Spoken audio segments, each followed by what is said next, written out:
Hi friends, welcome back to my channel. இன்னைக்கு நம்ம பார்க்க போகிற வீடியோ என்னன்னு பார்த்தீங்கன்னா, தமிழ் வருட பிறப்பு அன்று சொல்ல வேண்டிய வசிய மந்திரம் பற்றி தான் பார்க்க போகிறோம். நாளைய தினம் தமிழ் புத்தாண்டு பிறக்க இருக்கிறது. இந்த வருடத்திற்கு விஸ்வாவசு வருடம் என்று பெயர். பஞ்சாங்கத்தின்படி இந்த தமிழ் வருட பிறப்பை பார்த்தால் மிக மிக நல்ல வருடம் என்று சொல்லப்பட்டுள்ளது. இந்த தமிழ் வருட பிறப்பில் நமக்கு ஆதாயங்கள் அதிகமாக கிடைக்கும், செல்வ செழிப்பு உயரும், லாபங்கள் உயரும் என்றும் சொல்லப்பட்டுள்ளது. இந்த வருடம் எந்த விஷயத்தில் கவனம் தேவை என்றால், உங்களுடைய பிள்ளைகளுடைய ஆரோக்கியத்தில் கொஞ்சம் கவனமாக இருக்க வேண்டும் என்பது குறிப்பிடத்தக்கது. அது மட்டும் இல்லாமல் இந்த வருடம் மழை பொழிவும் அதிகமாக இருக்கும், விவசாயம் சிறக்கும், பசுக்கள் எல்லாம் நல்லபடியாக சீரும் சிறப்புமாக இருக்கும் என சொல்லப்பட்டுள்ளது. ஆகவே இந்த வருட பிறப்பு நமக்கு மங்களத்தை உண்டு பண்ணும் வருட பிறப்பு என்பதில் எந்த ஒரு சந்தேகமும் கிடையாது. நாளை பிறக்க இருக்கும் வருட பிறப்பின் சிறப்பு என்ன? நாளை முதல் இந்த உலகம் நீங்கள் சொல்லக்கூடிய பேச்சை கேட்க வேண்டும், நல்லது எல்லாம் உங்கள் வசமாக வேண்டும் என்றால் நாம் அனைவரும் நாளைய தினம் சொல்ல வேண்டிய ஒரு வரி மந்திரம் என்ன என்றுதான் இப்போது பார்க்க போகிறோம். இந்த வருட பிறப்பானது சுவாதி நட்சத்திரத்தில் பிறக்க இருப்பதால் சிறப்பு வாய்ந்த வருட பிறப்பாகவே கருதப்படுகிறது. இந்த சுவாதி நட்சத்திரம் நரசிம்மரது நட்சத்திரம். ஆக நாளைய தினம் எல்லோருமே நரசிம்மர் வழிபாடு செய்வது சிறப்பான பலனை கொடுக்கும்.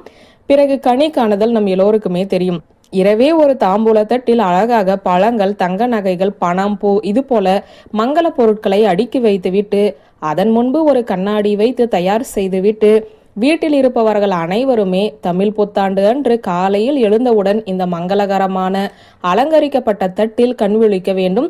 இது நம்மில் பல பேருக்கு தெரிந்திருக்கும் அல்லவா? இதையும் பின்பற்றி கொள்ளுங்கள். நாளைய தினம் நம் கட்டாயம் செய்ய வேண்டிய ஒரு விஷயம், பஞ்சாங்கத்தை படிக்க வேண்டும். பஞ்ச அங்கங்கள் சேர்ந்ததுதான் பஞ்சாங்கம். இதற்காக பஞ்சாங்கம் பணம் கொடுத்து வாங்க வேண்டுமா என்றால் சிரமப்பட தேவையில்லை. உங்களுடைய கைபேசியில் இன்றைய பஞ்சாங்கம் என்று போட்டாலே இன்றைய பஞ்சாங்கம் வந்துவிடும். அதில் இருக்கும் திதி, கரணம், யோகம், வாரம், நட்சத்திரம் இந்த 5ம் சேர்ந்ததுதான் பஞ்ச அங்கம்.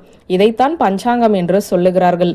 இன்றைய நாள் என்ன, இன்றைய திதி என்ன, இன்றைய யோகம் என்ன, காரணம் என்ன, நட்சத்திரம் என்ன என்பதை படித்துவிட்டு பூஜையை மனதார செய்து அனைவரும் நன்றாக இருக்க வேண்டும், அனைவருக்குமே சந்தோஷம் கிடைக்க வேண்டும் என்று பிரார்த்தனையை செய்து முடித்துவிட்டு பூஜையை நிறைவடைய செய்து பின்பு உங்களுடைய வேலையை தொடங்கிவிடுங்கள்.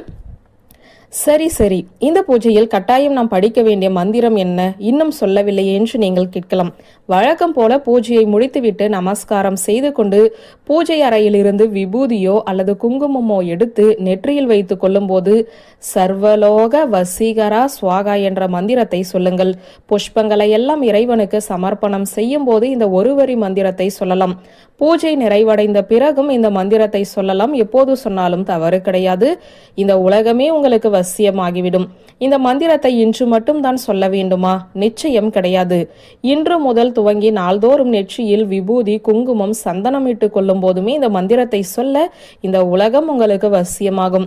இந்த வருடம் முழுவதும் நன்மை நடக்கும் என்றால் இந்த ஒரு வரி மந்திரத்தை இன்று முதல் படிப்பதாக உறுதி முடிவும் எடுத்துக்கொள்ளுங்கள். நல்லதே நடக்கும் என்ற தகவலை சொல்லி இந்த வீடியோவை நிறைவு செய்கிறேன். நன்றி, வணக்கம்.